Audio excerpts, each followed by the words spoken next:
पुराने शहर में एक बहुत बड़ा होटल था जिसका नाम सुनते ही लोग डर जाते थे। उस होटल की सबसे अजीब बात थी कमरा नंबर 307। कहा जाता था कि जो भी उस कमरे में एक रात बिताता उसके साथ कुछ न कुछ अजीब जरूर होता। होटल के मालिक ने कई बार उस कमरे को बंद करने की कोशिश की, लेकिन हर बार कुछ ऐसा हुआ कि उसे दोबारा खोलना पड़ा। एक रात एक लड़का उस शहर में घूमने आया। रात बहुत हो चुकी थी, इसलिए उसने उसी होटल में रुकने का फैसला किया। होटल लगभग खाली था। रिसेप्शन पर बैठे बूढ़े आदमी ने उसे देखते ही कहा, अगर हो सके तो कमरा नंबर 307 मत लेना। लेकिन होटल में बाकी सभी कमरे भरे हुए थे। मजबूरी में उसे वही कमरा लेना पड़ा। जैसे ही वह कमरे के अंदर गया, उसे अजीब सा एहसास होने लगा। कमरे की दीवारें पुरानी थीं और कमरे के अंदर बहुत ज्यादा ठंड थी।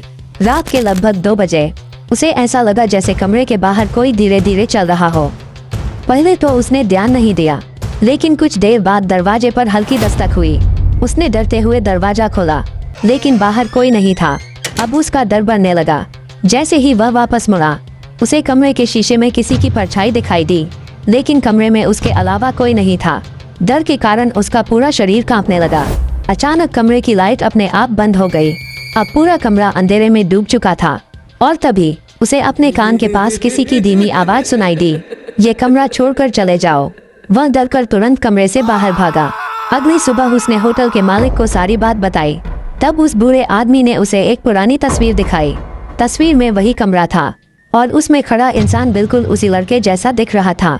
लड़का ये देखकर डर गया। फिर होटल के मालिक ने बताया, कई साल पहले उसी कमरे में एक लड़के की रहस्यमयी मौत हुई थी और तब से लोग कहते हैं कि उसकी आत्मा आज भी उस कमरे में भटकती है। उस दिन के बाद वह लड़का कभी उस होटल में वापस नहीं गया, लेकिन आज भी उस होटल का कमरा नंबर 307 लोगों के लिए एक अनसुलझा रहस्य बना हुआ है।